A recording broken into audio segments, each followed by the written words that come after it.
નમસ્કાર મિત્રો, ગુજરાત સરકાર દ્વારા લેવામાં આવતી સ્પર્ધાત્મક પરીક્ષા ટેટ અને ટાટને અનુલક્ષીને પ્રશ્નોત્તરીના આજના વિડીયોમાં પાર્ટ 5માં આપ સૌનું સ્વાગત છે.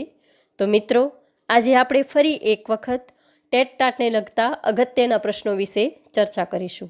તો સમય ના લેતા આપણે ઝડપથી પ્રશ્નો તરફ જઈએ. પ્રશ્ન 1 છે, બાળકને નિબંધ લેખન શીખવવા માટેનું સૌથી અગત્યનું પગથિયું કયું છે? જવાબ ડી, સ્વતંત્ર લેખન. પ્રશ્ન 2, એસએમસીમાં નીચેના પૈકી કોણ ફરજિયાત સભ્ય નથી? જવાબ સી, એક સ્થાનિક કેળવણીકાર. પ્રશ્ન 3, તુંડે તુંડે મતિર ભિન્ના કહેવત કોની સાથે અનુબંધ ધરાવે છે? જવાબ બી, બુદ્ધિ.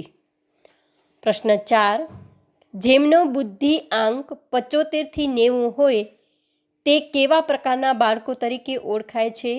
જવાબ એ, ધીમી ગતિએ શીખનાર બાળકો. પ્રશ્ન 5, ધીમી ગતિએ શીખનાર બાળકો માટે કઈ પદ્ધતિ આશીર્વાદરૂપ ગણાય છે? જવાબ સી, આગમન પદ્ધતિ. પ્રશ્ન 6, માનવીની સંપૂર્ણ વ્યક્તિમત્તાનું પ્રગટીકરણ એટલે કેળવણી. કેળવણીની આ વ્યાખ્યા કોણે આપી હતી? જવાબ સી, સ્વામી વિવેકાનંદ. પ્રશ્ન 7, 21મી સદીના શિક્ષણ માટેની વિચારણા કરવા કયા પંચે કહ્યું કે શિક્ષણ એ ભીતરનો ખજાનો છે? જવાબ સી, ડેલોર્સ પંચ. પ્રશ્ન 8, માઇક્રો ટીચિંગ એ ખાલી જગ્યા છે? જવાબ સી, તાલીમ પ્રયુક્તિ છે. પ્રશ્ન 9, અભિક્રમિત અધ્યયન સાથે કોનું નામ સંકળાયેલું છે?